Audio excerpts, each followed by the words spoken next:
like to welcome everyone to the Ready for the Draft podcast. I'm your host, Gregg Schutze. This is episode 18 of the 2021 podcast series, taking a look at the draft-eligible prospects and getting you ready for the NFL Draft, set to begin April 29th, just a couple of months away. We just had the Senior Bowl. We're going to be taking a look at whose draft stock really improved there at the Senior Bowl in Mobile and who has some work to make up. Tell you what, Jim Nagy and company always put on a tremendous show there with the Senior Bowl. And I think, again, he outdid himself. A lot of talent in Mobile. We'll get to that in just a moment. But we're in unprecedented times. I really don't know what to make of what we're going to be seeing with this pre-draft process. No combine, so you won't be able to really compare players at the position. You're looking at more of a regional basis and really a lot of just individual pro days. So it's really, the whole landscape is going to look completely different. And so everybody's going to be learning on the fly. You and I will be just the same as the players and the teams. Unprecedented times. And so it's really going to be interesting to see exactly what this looks like. So with that said, let's go ahead and take a look at the Senior Bowl and who really made an impact. We're going to go position by position real quick, and then we're going to go ahead and start taking a look at my mock draft, what I've put together, my first mock draft. I've already changed it up. I've got one out on the website right now, readyforthedraft.com. Have my mock first round, and already making changes. There are, and that's really the brilliant thing about this off season. Is really all the different changes. We've got a lot of quarterbacks. What's going to happen there. Matthew Stafford was the first domino to fall. Then you've got Carson Wentz, and will Sam Darnold get traded? Houston saying that Deshaun Watson's not going to get traded. So a lot of different balls in motion, and which one's going to drop first. Really, really interesting there. But Senior Bowl, first things first. Looking at the quarterback position, I think Mac Jones was in a class all by himself. This was a guy who precision passing was just phenomenal. And there was no way that, at the end of things, Mac Jones wasn't going to walk away as the best quarterback. I think when you looked at the class overall, but the ball placement was ridiculous. He was putting the ball away from defenders where only his receiver can get to it, and some of these out routes, the defenders, there's no way they could make a play. The receivers, right before they're heading out of bounds, there were deep balls. There was one to Nico Collins where he was able to go up and haul in a pass, and there towards the end zone. And actually, it wasn't Nico Collins. I apologize. I believe it was actually Trevon Grimes. But, neither here nor there, because Matt Jones, the precision passing was absolutely off the charts. And he's a guy, I think Matt Rule really got to see what Mac Jones was all about. And that the Carolina's looking to upgrade their quarterback position over Teddy Bridgewater. So what happens in a scenario where, say, the Panthers have that number 8 overall pick, and say Justin Fields and Mac Jones are on the board at the same time? Obviously, there's also Trey Lance in consideration as well, but Matt Rule's already shown that he's a very loyal guy. A lot of guys that have played with him previously, they're at Temple and Baylor, guys that he's really looked to bring in, whether in free agency or through the draft. And so now he's got a chance to bring in a guy at the quarterback position who played for him in the Senior Bowl. And you could tell just how impressed Matt Rule was with the play of Mac Jones. And so I think that's one of those matches that just makes a ton of sense. And so I think Mac Jones, number 8 overall, sounds a little bit high when I say it out loud. But look, everyone thought that there was no way Daniel Jones would get drafted number 6 overall to the Giants a couple of years ago. And really, when you look at Matt Rule, he stays true to his draft board. Regardless of what's going on out there on the board, he stays true to his draft board. He showed that last year, and so I think there's a good chance that that's going to happen again. Now, guys that really struggled, Jamie Newman, you could see the rust that he had to shake off. Never actually played a down there for Georgia, so he was wearing that Wake Forest helmet. And so I thought he struggled. Really just, with any consistency. Kellen Mond, Texas A&M, look, he was up and down. Didn't really know exactly what to expect there. Sam Ehlinger threw the football a little bit better. that I think people were expecting, but still, this is a guy who would look good at times, probably looks good, in shorts, but when you actually put him in the games, especially down the stretch, this is the guy that struggles with some accuracy and decision-making issues, and a lot of it is between the ears. Ian Book, I thought, was another guy that impressed. Ian Book, someone especially on those short to intermediate throws, was dynamic with the ball placement and being able to get the ball out quickly. This is a guy who has some juice to him. He's a guy that can make some plays outside the pocket as well. The deep ball accuracy, really not a huge arm, but I still think Ian Book is going to get himself drafted. There sometime day 3 pick. But I thought that showing what he could do there at the Senior Bowl really helped him out.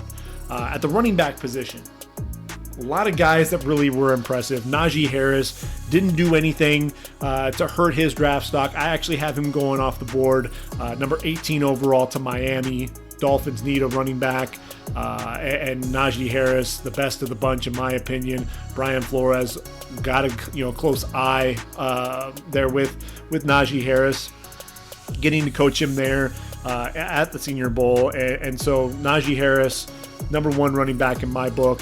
But a couple of other guys really helped themselves. Ramondre Stevenson, he's a big dude, but has tremendous footwork for a guy his size. He's 6 foot, 245 pounds, and he runs with the physicality. He has that contact balance, but the lateral quickness, the footwork is off the charts. But really, where I thought he impressed during the week was with his pass protection. This is a guy who was lining up linebackers who were coming full speed at him, and he did not give up any ground. To me, Ramondre Stevenson is a top 5 running back in this draft class.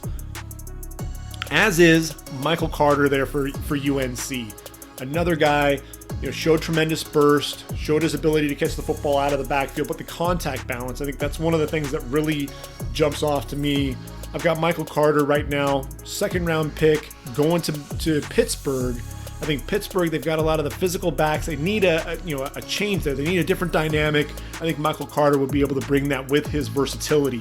Demetric Felton, is he a running back? Is he a receiver? Who cares? The guy just plays. He's a guy who was a receiver, started out there for the Bruins, converted to running back because they needed bodies there at the running back position. At the receiver position, he was leaving guys in the dust. Ran this double move. Thomas Graham didn't know what hit him, and really just left him. And one of those things too, to where he was coming across the field, running away from guys, the separation. Whether he's a running back, he could be a Nyheim Hines type there at that running back position, or as a receiver, he's a dynamic playmaker. I'm a big fan of Demetric Felton. A lot to like there. I think Khalil Herbert also helped himself there from Virginia Tech. Another guy that was a willing blocker, but he showed the power, showed the ability to catch the football out of the backfield as well. I'll tell you what, when you look at the draft class with the American team, the running backs on that side, those were the guys that really needed to step up. Elijah Mitchell, Chris Evans, Kylan Hill, Larry Roundtree, and I didn't see anything that really wowed me, that really jumped off the charts there. The national team, those were the running backs that really were your headliners. At the receiver position, if we stay there with the American team, Amari Rodgers, you see the explosiveness, you see the burst. I think that's one of the things that Cornell Powell was lacking. You saw him, the juice just was not there. I think he's more of a possession guy, which means his draft stock's going to fall out of the first 2 days. Amari Rodgers, though, to me, solidifies himself as a 3rd round pick, a guy that can definitely separate. Kadarius Toney, come on, 1st round pick in my book. The route running was ridiculous. He was leaving guys, just yards and yards of separation with his route running ability. Yes, he dropped a few passes, but look, he was targeted 150 times there in Florida, according to Pro Football Focus, only 3 drops. So I think he's allowed to have a couple of drops there at the Senior Bowl. Trevon Grimes showed off, the size. I think he's probably a 4th or 5th rounder, as is Shi Smith. A really nice burst for a slot receiver. He'll be a day 3 guy. I like Austin Watkins. I like the body, big body guy, but he runs really well. And then Josh Palmer, another guy there at Tennessee. A lot to like there on the American side. And then with the national team, I'll tell you what, Nico Collins definitely helped himself. this is a guy that sat out the 2020 season, but he's 6'4", 215 pounds. His ability to throttle down and drive, sink those hips and drive back to the football. You saw that on display, and he's just such a big physical dude that it's really hard for corners to go through him to get to the football. He extends for that ball, and he's not waiting for the ball to get to him, not to to get into his body. He's coming and attacking the football in the air. He's the guy, to me, I think can end up being a second rounder, as is Dwayne Eskridge. They're out of Western Michigan. This guy's a speedster, a vertical threat, and he was one of those guys where he'd run across, whether it was vertically getting, separation or coming across the field. A lot of times he's winning at the line of scrimmage and he's running away from guys across the field. A lot of those routes, you see Tyreek Hill coming across the field. Dwayne Eskridge has a chance to do that. I have him coming off the board in round 2 as well. Going to the Cardinals. I think the Cardinals really need to get another receiver, a speedster. Christian Kirk not really working out there. Hasn't stepped up the way that you were expecting him to. Eskridge would be a nice compliment there to DeAndre Hopkins. Dez Fitzpatrick, look, another big receiver there for Louisville. I thought he looked good. Some big catches there along the sideline, using that big body, that big frame. Cade Johnson out of South Dakota State, showing that he can be a guy in the slot. Receivers that hurt themselves, I thought Frank Darby dropping a couple of footballs. I think in the game he had 1 reception but 2 drops. That's going to hurt his draft stock. Sage Surratt, I had him penciled in as a top 10 receiver for quite a while there out of Wake Forest. And really he and Jamie Newman, that duo was lethal. But I think the rust definitely, you saw that with Jamie Newman. With Sage Surratt, he was unable to separate, and that's really the big concern that you have. Is he just going to be a jump ball specialist, a guy that you're going to put into the red zone? Can he separate down the field? There are big question marks there. What's he going to run in 40? That's going to be something to really watch out for. Ben Skoranek, another receiver that, he wasn't able to generate any separation at all. I think Skoranek with his body, I'd actually like to see him bulk up, do a Darren Waller type, and actually become a tight end. Which is a nice segue into the tight end position. John Bates out of Boise State seemed to be making plays all over the field. Hunter Long showing obviously tremendous hands. And Kenny Yeboah, I think, is a guy that can be a vertical threat in a passing attack. And, you really saw that at Temple. You saw that even more so at Mississippi, getting into that offense there with Lane Kiffin, able to stretch the field. Quentin Morris, able to get a 35-yard reception in the game. Outran, I believe it was Justin Hilliard that he got behind, but the blocking left a lot to be desired. That's going to be something that's going to really hurt his draft stock. Trey McKitty, look, the Florida State transfer went to Georgia. Wasn't asked to do a whole lot in the passing game, but this is a guy that is a good blocker. And if you saw in the Super Bowl what that told you with Rob Gronkowski making those lead blocks for the running backs, you absolutely want to have tight ends who can block. So I think that's what's going to help his draft stock.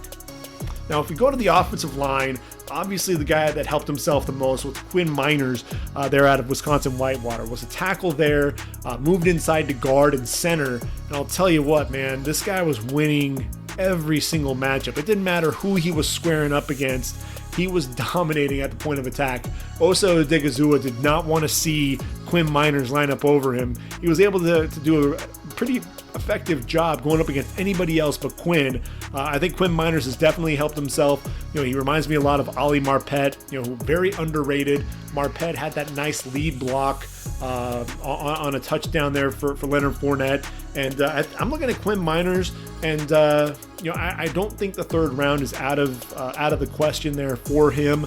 Very nice all-around effort there at the Senior Bowl. Really put him on the map. Creed Humphrey there, the center for Oklahoma, another guy who had a really nice week, able to anchor really well. He's a wrestler, so he understands leverage. Really nice jolting punch at the point of attack as well. The hands and the feet match up. And so I think Creed Humphrey solidified his status as a day 2 pick. Cincinnati's James Hudson. Look, this guy wasn't really on my radar, and I'll be honest. I need to watch more film of him. but I was really impressed. Very mobile, a guy that I think is really moving up draft boards, a guy to really keep an eye on. Dylan Radins there out of North Dakota State was the most consistent offensive lineman there during practice. Just very effortless with the kick slide. I think he does a really good job in the running game. That's really where he's a specialist. I think he's going to continue to get better and better as a pass blocker. To me, I've got Dylan Radins coming off the board at the top of round 2, going to the Jaguars. Jaguars got to figure out what they're going to do with Cam Robinson. I think Dylan Radins would be a nice pick there. Spencer Brown, Northern Iowa, had his ups and downs. This is a big dude. He's 6'8". 325 pounds. He reminds you a little bit of Mekhi Becton with the way he plays. Struggled a little bit with some of the speed at times, but he's somebody who I think needs to work on that pad level. But when he really starts figuring those things out, he can really be lethal. Two guys that hurt themselves were the Bama duo of Alex Leatherwood and Deontay Brown. Deontay Brown just looks slow. He's 350 pounds, and he moves like it. He got out into space and just he just looked awful. Because of his size, because he's a Bama offensive lineman, he'll probably get drafted higher than he should. But just the way that he looked, it was left a lot to be desired. Alex Leatherwood, look, he got beat. There were a few plays where he just got run by. Quincy Roche was able to rip and pull and get by him. And Leatherwood really struggling. His hands weren't always consistent with matching up with his feet. And he was lunging at times and just really had a hard time with the speed. With Roche, he opened up right away, and Roche just ran right around him. Late with the hands. So that's an issue. I think he'll still end up being a second-round pick. I actually have him going to the Cowboys. I think the Cowboys can end up using him as an offensive tackle. So that'd be something that you could potentially see. He can also kick inside to guard, so he has some of that scheme versatility. Alaric Jackson, revolving door there for Iowa. I think he's solidified his status as a mid-day 3 pick at best. Deontay Smith, though, there for East Carolina. Look, he's 6'4", 287, not the biggest guy in the world, but I'll tell you what, he plays with excellent leverage. I think he may kick inside to guard. I don't think he has a ton of length, but it's definitely someone to keep an eye out for. How about Drake Jackson? Drake Jackson was a guy, everyone was talking about how small his hands were and how short his arms were, but this was the guy who was just ready to battle, going up against Marvin Wilson, stoning him there at the point of attack. This was a guy that was physical, and a guy who I think is going to be a starter at the next level, despite the shorter arms. David Moore out of Grambling State showed that, he belongs, and, he'll be a nice day 3 pickup. Royce Newman, is he a tackle? Is he a guard? I thought that he's kind of one of those tweeners, struggled a little bit. And then Trey Smith out of Tennessee. This is a guy, he's big, he's physical. We know his story. He was a freshman All-American as a tackle, then had the blood clots and all of those issues, moved inside to guard. And he's one of those guys to where when he plays with that lower pad level and he can fire off in a hurry, he can generate a ton of movement. The problem is that for a lot of these bigger guys, they want to lunge, they want to lean, they want to bend at the waist, and that's really gonna he's not gonna sustain blocks. Guys are gonna end up disengaging, getting by him, and that's what you saw there with Trey Smith. Really needs to work on that if he wants to be a starter early. I still think he's going to end up being a second-round pick, though, because there are some things there. You can't teach the size. You can't teach some of the skill that he's displayed. The traits are there. Seattle, they need guards. Mike Iupati, what's happening there? You could potentially go tackle as well. Dwayne Brown, is getting up there in age. You're going to have to find his eventual replacement. Look, Russell Wilson, I think Pro Football Focus said that he's been sacked 441 times in his career. Some ungodly number. That doesn't sound right. That sounds like a ton of sacks. But may have been hit 441 times. But in any event, he's sick of getting hit. He's sick of going down so many times. And they need to address that offensive line. Trey Smith, I think would definitely fit the bill there for them on day 2 of the draft. Now, if we flip to to the defensive side of the football, I thought Quincy Roche had a nice week. Really showed some explosiveness, showed some nice hands, rip moves coming off the edge. Peyton Turner showed some good effort, but he was one of those guys. I think he got engulfed at times and really struggled to get to the quarterback. William Bradley King was another guy coming off the edge. He and Janarius Robinson. Janarius Robinson really had the most length of anybody. He was, I think, the guy that if there's going to be anybody, if we had a combine that was going to win the underwear Olympics, it may have actually been Janarius Robinson. This is a guy, he showed up 6'5", 266 with an 87-inch wingspan. His arms, 35 and 3/4 inches. So he's got these huge, these really long arms, and then 11-inch hands. This dude's huge. But the thing with it is his play out on the field, very inconsistent with his play, but definitely a guy that measures very well. And if we can get some level of consistency out of him, he could end up being a steal and actually be a better pro than he was a college player. Marlon Tuipulotu on the interior from USC. This was the guy who just seemed to continue to push the pocket. Very physical at the point of attack, uses his hands really well, has a nice push-pull that he was able to get by on a number of occasions. Cameron Sample out of Tulane, he's a day 3 guy to watch out for. Showed some nice burst. I thought, Carlos Boogie Basham there out of Wake Forest. I think he's going to end up being a first-round pick. At first, I wasn't sure just how athletic he was going to be. What was he going to show up looking like? And did he really impress? He was the guy that was continuing to get after the quarterback, continuing to push things up front, and was winning time and time again. And I think that explosiveness, his ability to turn the corner, get to the quarterback, I think he's definitely solidified himself as a first rounder.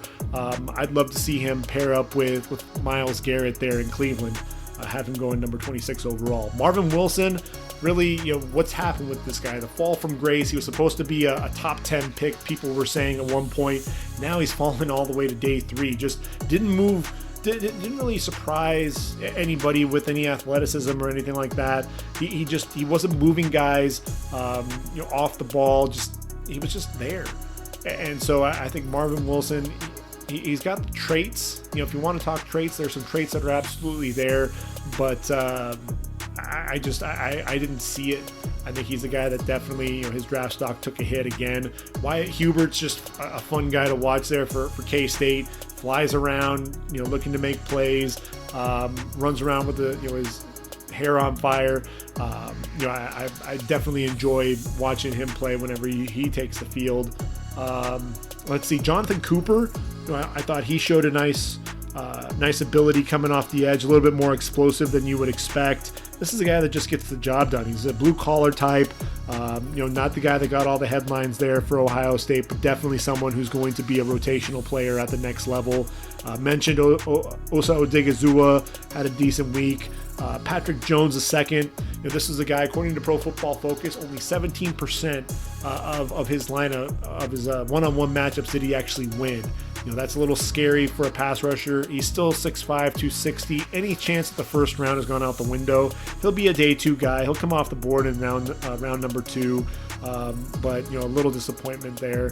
A little bit of disappointment. Ade Ogundeji, watching him, he's another guy. He's 268 pounds, moves very well laterally, especially against the run. Still has a little bit to work on as a pass rusher. So I thought that was something that you really saw there. 2 guys from smaller schools I thought, were making names for themselves. Ellerson Smith, out of Northern Iowa. This is a guy, look, he's 6'7", he's 245 pounds. Took an inside rush, got to the quarterback. He's the guy to keep an eye out for, early to mid day 3. Looks more like a defensive end though than a linebacker. I had him penciled in as a linebacker, for a while. Taron Jackson, Coastal Carolina, he looked like he belonged as well. Put up very productive there for the Chanticleers. He'll be someone to keep an eye out for mid day 3 as well. Kind of reminds me a little bit of O'Shane Zimenez coming out of Old Dominion. If we move to the linebacker position, Baron Browning's he's one of those those guys that you can't really put your finger on it exactly what he's going to look like at the next level. Definitely a guy that you can put out on the outside, runs very well for a linebacker. You line up against not just the running backs and tight ends, but he and Pete Werner gave Ohio State some flexibility to be able to put their linebackers out there against receivers. So he's one of those guys. He'll be a day 2 guy. Some people were talking about Justin Hilliard possibly having the same thing, and the same type of impact. I thought Justin Hilliard, he was the guy that was beaten by Quentin Morris in coverage. He's the guy that I think right now, plays his best football going downhill. But if you're asking him to drop or to move sideline to sideline, that's where Hilliard still needs to develop. Tuff Borland had, he struggled. You could see the lack of speed that was painfully evident watching the game and really watching practice during the week. Chaz Surratt, got to watch him, and what I really appreciate about Chaz Surratt in the one-on-one linebackers and running backs, he was the guy that actually he ran by Khalil Herbert. There were a couple of collisions, but a lot of those to where he'd slip those blocks and get by. And if running back stepping up on the outside, you want to see the effort, and the effort was there. But he was absolutely somebody that showed some nice quickness and some burst coming off the edge there. I think Chaz Surratt's going to be a day 2 guy and someone that's probably going to end up making an impact and starting early on in his career. Grant Stewart, look, for Houston, he's going to be a special teams guy. That's how he's going to make his roster. But he's a guy that flies around. He's a converted safety. He'll be a special teams ace and somebody that's going to play in the league a long time because of it. Jordan Smith out of UAB, I thought he struggled at times to really put everything together. He's a guy that I think he's got the traits. He's 6'7", really long as an edge rusher, but a guy who I think is going to end up being a late day 3 pick as more of a developmental guy. If we look at the defensive backs, obviously, one of the things that jumps off for me as I look at this group, Richie Grant out of UCF obviously was a big jump. This was somebody who, in 2020, the 2020 draft, he could have declared, could have come out, and he decided to come back for one more year, and really Richie Grant didn't disappoint.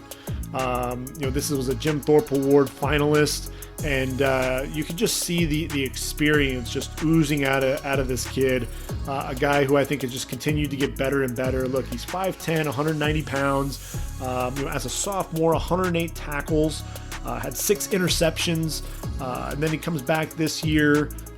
Last year people were giving him a hard time. Still ended up with 8 pass breakups. This season, in 9 games, had 72 tackles, 3 interceptions, another 5 pass breakups, and 2 forced fumbles. A guy who's just has a nose for the football. He's a guy that I think teams are going to have to consider there on day 2. Definitely someone who is fun to watch. At the cornerback position, Trey Brown really redeemed himself. There were some times where he was really high in his back pedal, which really messed with his change of direction. But you really saw him as he was going, he was figuring things out. Keith Taylor, look, he's 6'2", 190. You worry about taller corners at times. He looked a lot smoother than I think you would expect. And so when I look at Keith Taylor, I think of guys like Lonnie Johnson and Isaiah Johnson, some of these bigger corners coming off the board in that round 3, round 4 range. And so I think that's where Keith Taylor could end up coming off the board. I think he really showed that he can do that. Damar Hamlin, I'm a big fan of his. I think he's actually the best safety there at Pittsburgh. A guy who can cover, he can line up in the slot if you need him to, can play well over the top. He'll also come up and tackle. I thought he had a nice week. Hamza Nazaruddin, look, here's a safety who he's 6'4", 220 pounds, and I think because he has that size, that height, he struggles. He's very stiff-hipped, and I think that's really what's going to limit him. And that was one of the things you wanted to see, just how fluid of an athlete was he, and that's really where I think he struggled at times. Thomas Graham, I mentioned, he got schooled a little bit there by Demetric Felton. But those were some of the guys that really jumped out to me there at the Senior Bowl. Quite a few guys I thought, look, we know that a lot of the guys at the Senior Bowl are going to get drafted. Again, Jim Nagy and his crew, phenomenal job. I would have loved to have been there, especially with COVID and everything. I think, they were limited in terms of who they were even inviting there. But maybe next year, maybe I'll get an invite and go check things out. So the time that we have left here for the podcast, I want to really go ahead and dedicate that to my mock draft. Take a look at what I'm expecting to see, take place. And honestly, when I do my mock drafts, I'm looking for what I feel is the best fit, based on team need, based on the players, what's going to be the best mesh, between those. And when I first look at things, obviously the Jacksonville Jaguars, Urban Meyer, he has that track record of rebuilding programs. Everything's been at the collegiate level to this point. So you look at him, he's walking away from that 7-figure contract, sitting next to Reggie Bush and Matt Leinart on the college football studio show. But look, he has nothing left to prove. His legacy's intact. He's won 3 national championships, 7 conference championships, 3 Coach of the Year awards. Coached a number 1 overall pick with Alex Smith in 2005, Heisman Trophy winner Tim Tebow in 2007.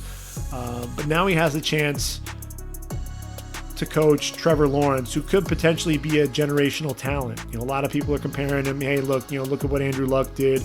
And look, Trevor Lawrence, he has the size, he has the arm talent that you look for in a quarterback. Does a really good job processing defenses, goes through his progressions, above average athleticism, makes plays with his legs, and then you see the leadership off the field. The intangibles are absolutely there as well. I think it's a match made in heaven, and we'll just see what Urban Meyer can do to really build that team around his franchise quarterback. At number 2, the Jets. If you go onto the website, you'll see that I've got Zach Wilson mocked there, and I've really gone back and forth in terms of whether or not they're going to take a quarterback. And it just feels like with Robert Saleh and Joe Douglas that they're going to build around Sam Darnold.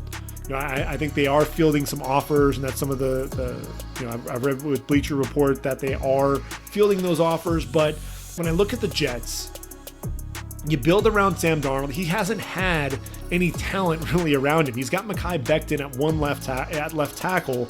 Now, if you get another tackle in place, especially now that he'd be running Mike LaFleur's West Coast offense, I think he could flourish in that type of an offense. Get him Penei Sewell. Get him the tackle who, look, you're already talking about the quarterback as a potential generational talent. A lot of people feel the same way with Penei Sewell, 6'6", 331 pounds. And look, here's the thing with Sewell. In 2019, didn't allow a single sack in 936 pass blocking snaps, and just won over 1,376 career snaps in 2 seasons there with the Ducks, according to Pro Football Focus. This is a guy, you pair him with Mekhi Becton, and look, George Fant showed that he could potentially be a right tackle. So here's the thing: if you think that George Fant, you've got your right tackle, Penei Sewell can also kick inside the guard. Need I remind you that Brandon Scherf, was a tackle there at Iowa, and you saw the power. The footwork at times, wasn't always consistent. That's kind of the same thing with Penei Sewell. But look, I look at Penei Sewell. You kick him inside to guard, and he could be a Pro Bowl guard right from the jump. You think of Brandon Scherf, you think of Quentin Nelson at the guard position.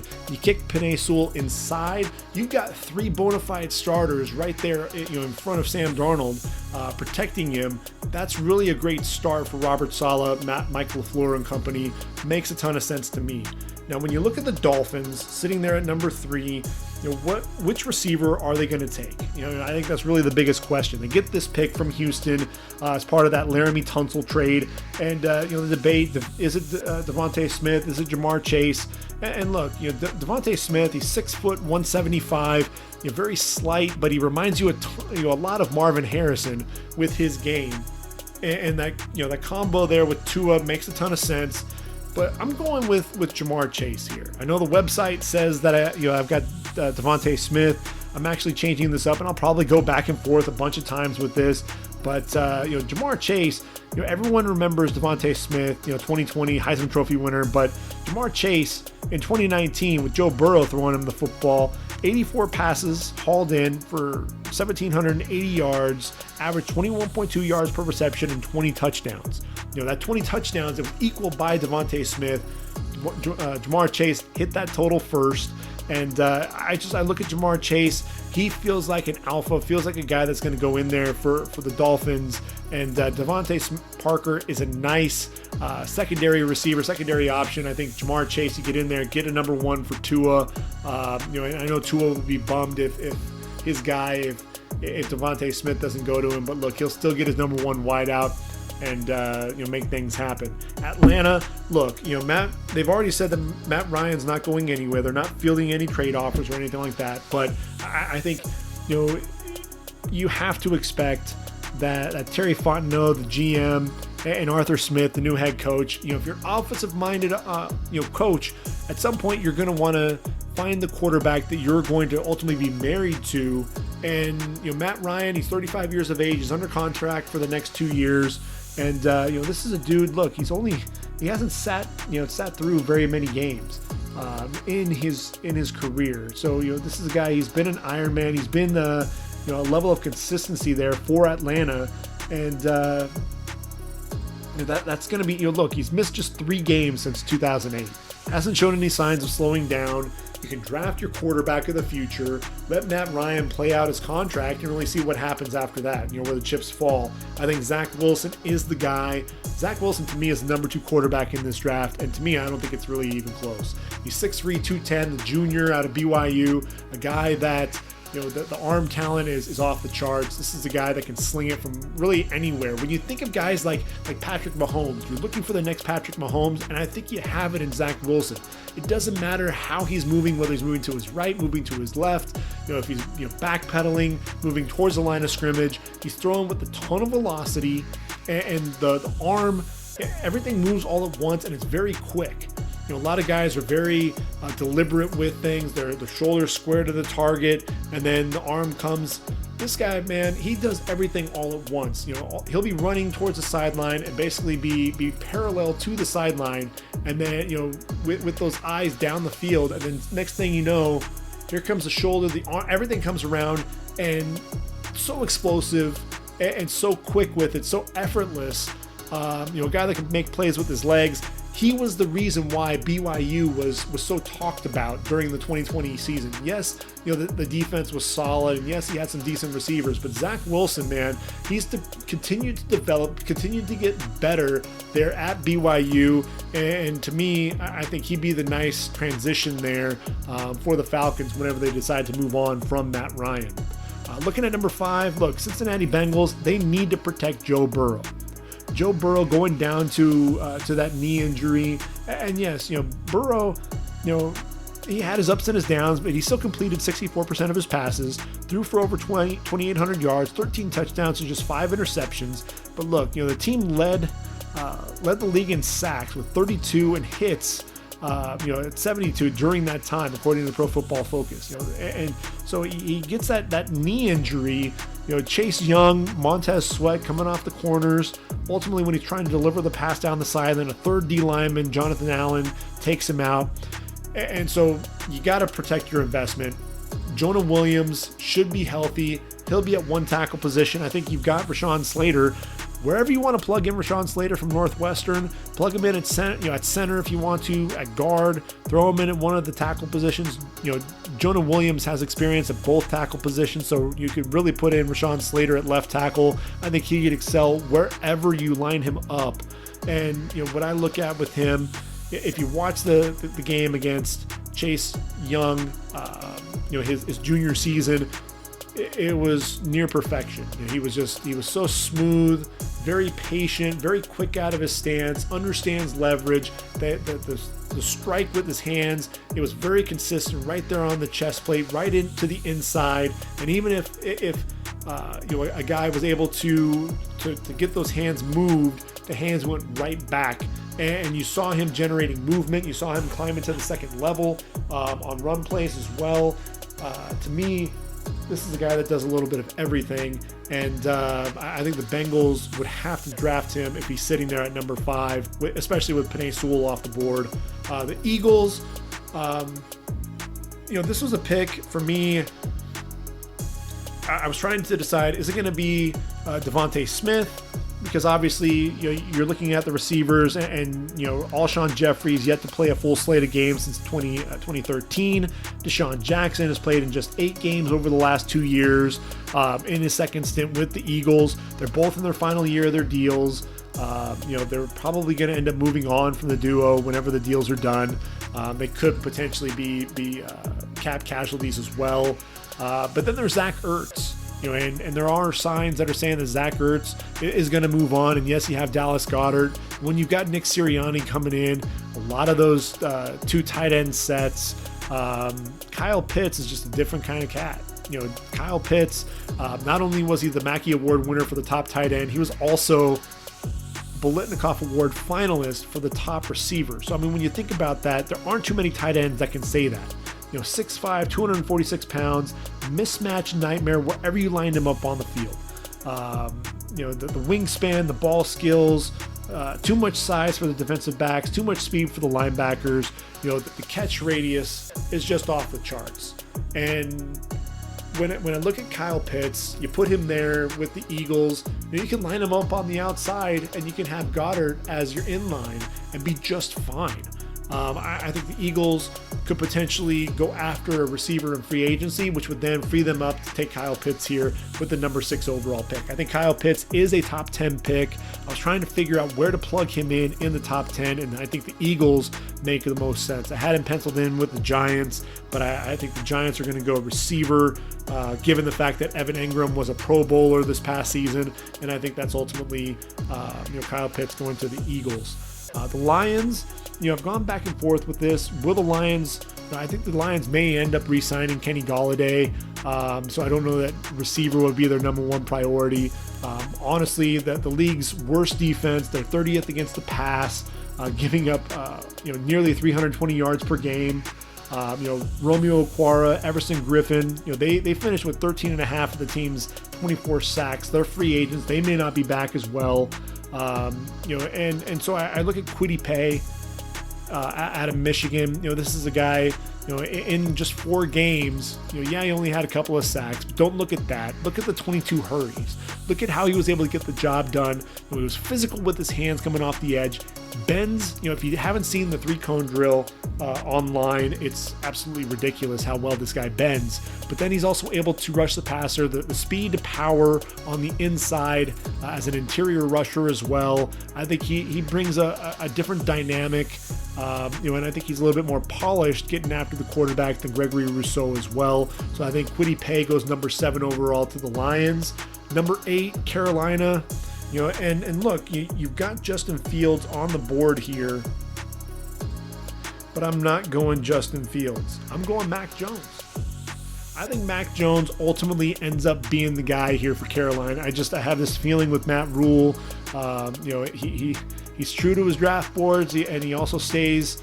He likes having guys that he's worked with previously, and he just seemed to be so impressed with what Mac Jones was doing at the Senior Bowl. So I think Mac Jones ends up going number 8 overall to Carolina. When you look at Denver sitting there at number 9, I think there are a couple of different areas where Denver could go with this pick. That's really going to be the interesting thing. What are they going to do? They could go corner. Caleb Farley sitting right there, 6'2", 207 out of Virginia Tech. Sat out this past season. You got Patrick Surtain as well. I think they definitely need a corner.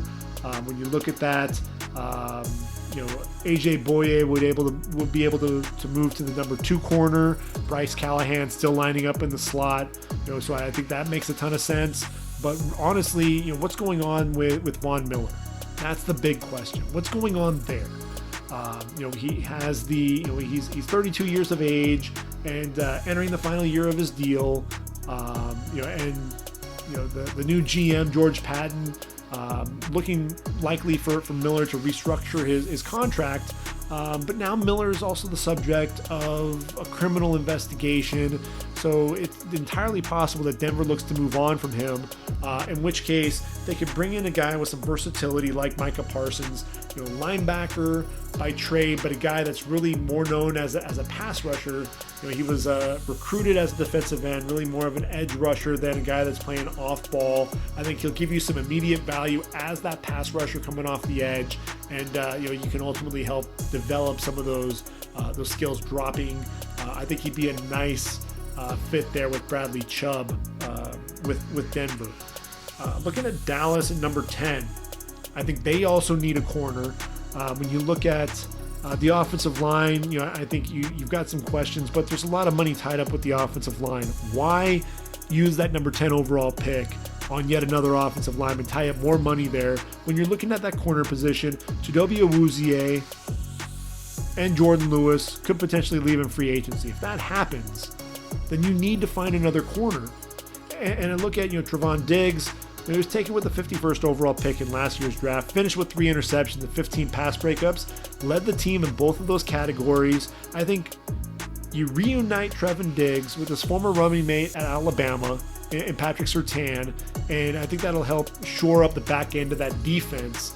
And, there's a debate whether or not Caleb Farley, possibly even J.C. Horn. But I think that familiarity between Trevon Diggs, Patrick Surtain, I think that's ultimately what's going to get Patrick Surtain the nod here to Dallas at number 10.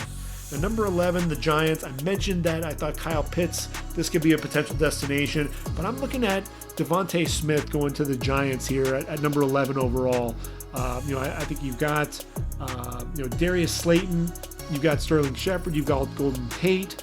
What really makes a ton of sense for me, though, is you need to have a downfield weapon that's going to be critical to Daniel Jones' success, and a guy that can really stretch the field. A lot of drops there with Evan Ingram and Darius Slayton. So, having Devontae Smith really be that guy that could stretch the defense more so than Sterling Shepard or Golden Tate, who are quicker than they are fast. Devontae Smith, the route running ability, he just knows how to get open. He's so smooth. There's a reason why he was the Heisman Trophy winner and the AP Player of the Year. He's difficult to be covered. May not be on the board at 11. If he's not, then there's a good chance this can end up being Jaylen Waddle. But I think Devontae Smith going 11 overall to the Giants, hey, that makes a ton of sense. Which leads us to the 49ers sitting there at number 12. What do they do here? Is it Trey Lance? Or is it Justin Fields? And I think for the 49ers ultimately, if they're met with that decision, I think that they would end up going Justin Fields in a heartbeat. And Justin Fields wouldn't necessarily need to start right away, especially if you have Jimmy G still on the roster. There's a good chance that the Patriots may end up trying to trade and get Jimmy G back. But as it stands right now, I think the 49ers, look, you get their quarterback, get someone in there. There's still a chance that they could go corner. Caleb Farley right now is still sitting there on the board. Richard Sherman, Ahkello Witherspoon, K'Wan Williams, Jason Verrett, Jamar Taylor, all unrestricted free agents. Emmanuel Mosley's a restricted free agent. So position of need for sure. Caleb Farley would make sense as well. But if you can get that quarterback in there and get that thing really shored up, that's really what they need. Jimmy G's really shown that he's not the guy that's going to really be able to carry the 49ers to a championship. So, they're looking to potentially move on at some point. Makes a ton of sense for me there. So, Chargers sitting there at number 13. Justin Herbert, we know, is their franchise quarterback. Finished his rookie season throwing for the most yards as a rookie, 4,336 yards, completed 66.6% of his passes, 31 touchdowns, just 10 interceptions. Actually, I apologize. The yardage was second all-time among rookies, just 37 yards behind Andrew Luck at the top. The completion percentage, second only to Dak Prescott at 67.8. His interception total tied him for Russell Wilson for the fourth lowest. And that 31 touchdowns, those were the most of any rookie quarterback in history. So when you think about that, you have to protect him, right? And you look at the offensive line, there are a lot of moving parts here. And ultimately, Brian Bulaga played some at left tackle. He's a right tackle. Let's get him over on the right side. Trey Pipkins is still a project. You can't rely on him. Christian Darrisaw, I thought, was a guy that looks to be one of the best pure pass blockers in this draft. Very smooth, very effortless with the kick slide, moves well laterally, can generate some movement in the running game as well for Austin Eckler. To me, this makes too much sense. Whoever the top offensive tackle is going to be on the board, that's who the Chargers take. In this case, I think it's going to be Darrisaw. Vikings at number 14. Well, when you look at the Vikings, a ton of offensive line picks already, and they've got 2 in the second round, Brian O'Neill in 2018, Ezra Cleveland in 2020, a first rounder on Garrett Bradbury in 2019. Would they really turn around and do it again? I know a lot of mock drafts have offensive linemen come in here. I can't really put my finger on that. Could they do that? Depending on what happens with Riley Reif, it's entirely possible, but I think they have to address that pass rush. I know Daniil Hunter had to sit out the 2020 season due to a neck injury. They tried to beef up their pass rush by bringing in Yannick Ngakoue. Had 5 sacks in 6 games. He was then traded to Baltimore. His sack total still ended up leading the Vikings at season's end, and he did that in 6 games. DJ Wonnum looks like he could be a promising rookie, but Fedi Odenigbo took a major step back. That duo managed 6.5 sacks between the two of them. And the team as a whole finished with 28th in the league, getting to the quarterback just 23 times. So I think getting Gregory Rousseau. Look, I know that he's was a redshirt freshman. That was his only year that he played at Miami, and he's still very raw as a pass rusher. But what's scary is the physical traits are absolutely there. He's a converted receiver, for goodness sakes. And he's 6'7", 256 pounds, tremendous length. A guy that can get to the quarterback in a hurry. I think Minnesota would love to have him fall to them there at number 14, which then takes us to number 15 and the New England Patriots. And I had them penciled in taking Micah Parsons. They could still end up taking a linebacker, potentially a receiver. Jaylen Waddle would be sitting there as well. But look, the quarterback position, we know Cam Newton, that whole experiment didn't work out. Jarrett Stidham proved that he's not a starter at the next level. I think at the end of the day, Trey Lance is going to end up being their guy. I think they bring in Trey Lance, especially because, look, you've already done that with a running quarterback who can throw in terms of Cam Newton. You look at Trey Lance, I mentioned the running quarterback, 1,100 yards on the ground, a guy that definitely gets after it. Long strider, just like Trevor Lawrence. And look, 2019 had a full season, played in just 1 game against Central Arkansas in 2020, struggled at the beginning and really, hit his groove in the second half. But 2019 was really where he burst onto the scene. Over 2,700 yards through the air on 66.9% passing, 28 touchdowns, 0 interceptions. And look, Bill Belichick, he can develop a quarterback now. I mean, you see what he did with Tom Brady. You look at Trey Lance, he's going to need some seasoning. I think that's one of the things that you are going to see there is this is a guy, just 1 year at the quarterback position. But, when you talk about the ceiling, this guy's got a huge ceiling, and I think the Patriots would love to have him fall to them. The Patriots, hey, if the draft works out this way, they won't have to trade up to get a quarterback. I think, there's a win-win there. Also, they won't even have to trade for a quarterback either, especially if Trey Lance can just fall to them there with the 15th overall pick. And then finally at 16, I had them taking Azeez Ojulari here. And I think that does make a ton of sense because you've got Hassan Reddick and Marcus Golden, both free agents. It makes sense to get Ojulari in there to play opposite Chandler Jones, ultimately take over for him. If Hassan Reddick gets re-signed, then obviously you transition elsewhere. And really, I think the bigger need right now is still at the cornerback position because you have a couple of corners over the age of 30, Patrick Peterson and Dre Kirkpatrick, both free agents. Peterson, look, he spent all 10 years of his career with Arizona, so it's possible he tests the free agent market to really see what he's got there. And look, Kirkpatrick looks to be just a 1-year rental after Robert Alford tore his pectoral muscle before the season. I think Byron Murphy's a keeper, and you go out, you get the best corner that's on the board, and in this case, they'd be ecstatic if it's actually Caleb Farley that falls there and not J.C. Horn. Look, I think J.C. Horn can end up being cornerback 1 in this draft. I think he'd be CB1 in this draft.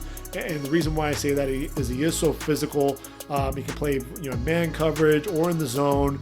But you look at Caleb Farley, just the athleticism, the ability, the knack just driving on the football. This is a dude. Yes, he sat out the 2020 season due to the COVID protocols. There will be a little bit of rust for him to knock off, but he has the size, the athleticism, the physicality to be a press corner.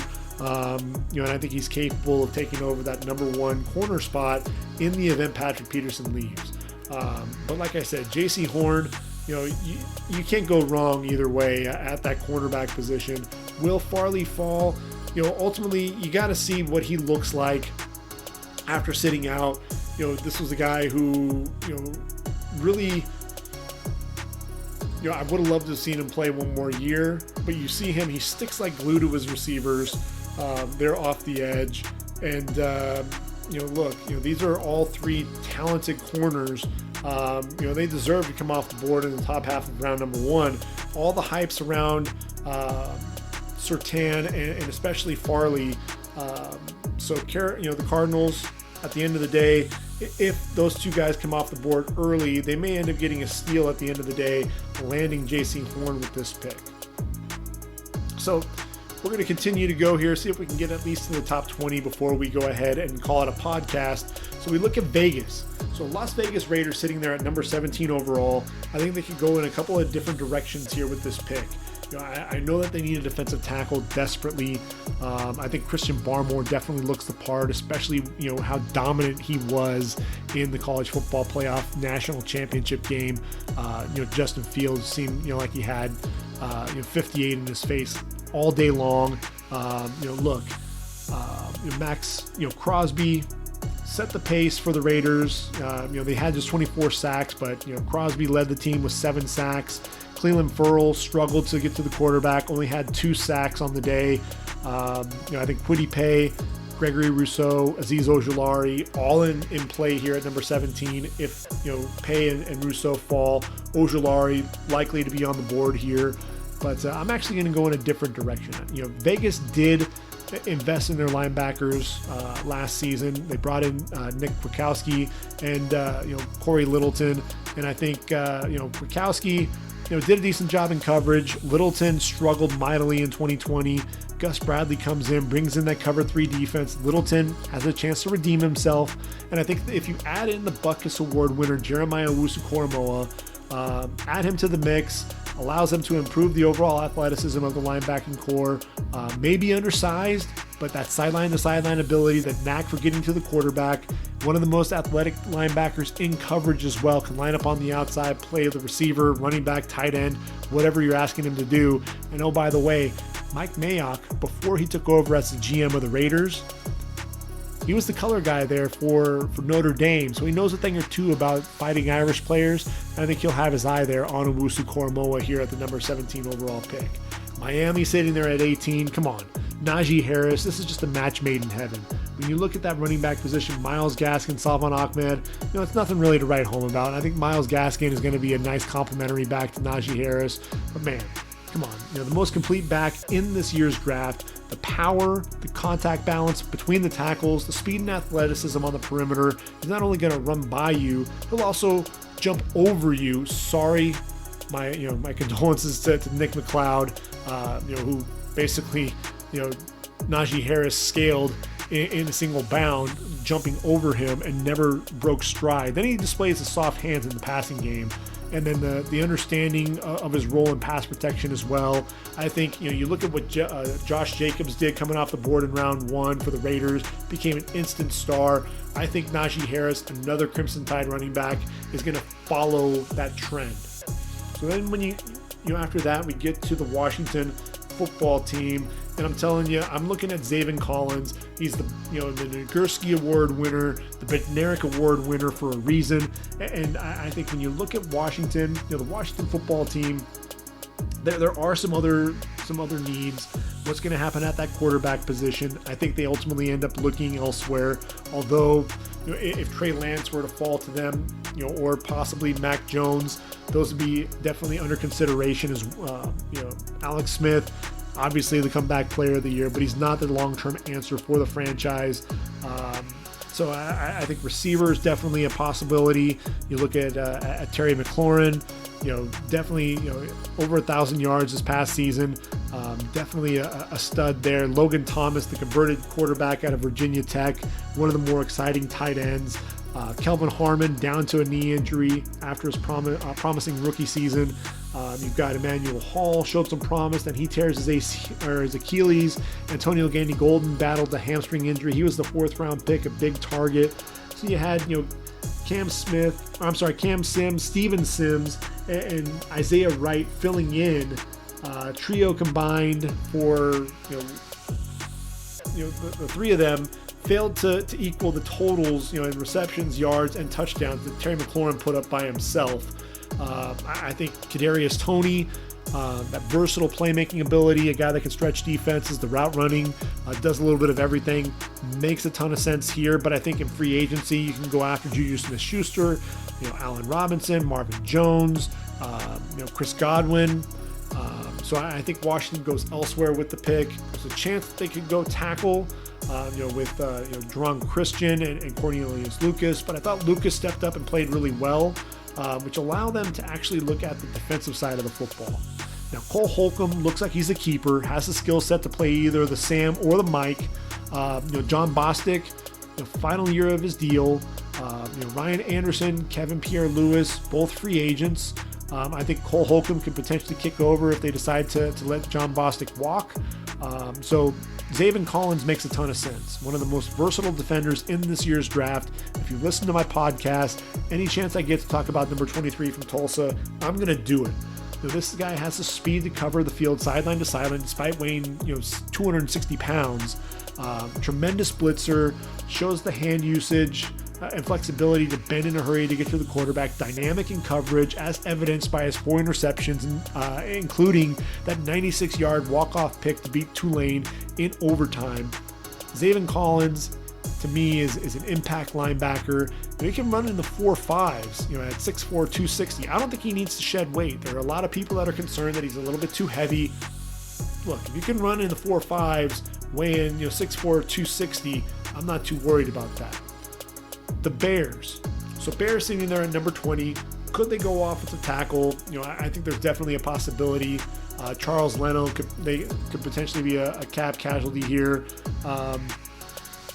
But if ultimately Jaylen Waddle, because I haven't mentioned him yet, if he falls to them, the Bears need a receiver desperately, especially with Allen Robinson coming off the board. And even if they make a play for one of the aforementioned free agent wideouts, I think they still need to get a guy that can stretch defenses. And look, nobody does it better than Jaylen Waddle, right? I mean, this is a guy that they're at Alabama, multiple touchdowns over 80 yards.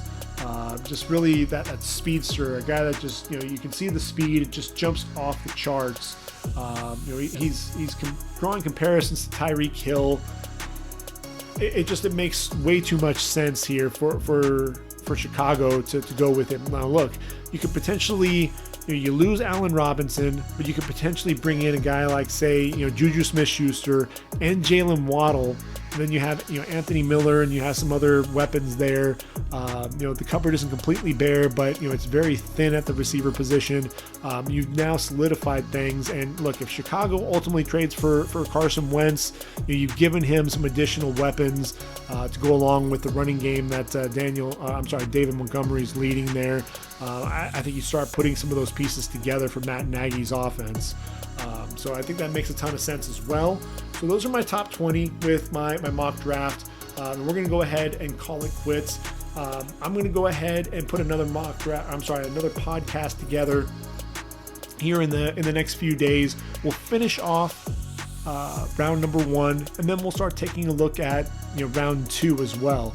Where teams might look in round 2. I already mentioned, I think Jacksonville is going to take a look at an offensive tackle. What are they going to do with Cam Robinson? They could potentially, either, they could let him walk. I think the Jets need to find a pass rusher. I think Jason Owen makes a ton of sense. And Miami, they need to get bookend tackles to protect Tua. They could do it in round 1, but I think they'll do it in round 2. They can get a guy like Jalen Mayfield, makes a ton of sense. Reuniting Terrace Marshall Jr. with Joe Burrow, especially since A.J. Green's time in Cincy may be done.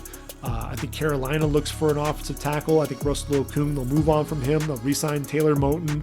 Liam Eichenberg makes a ton of sense to me there as well. So those are just a few of the guys that we'll be talking about there on day 2.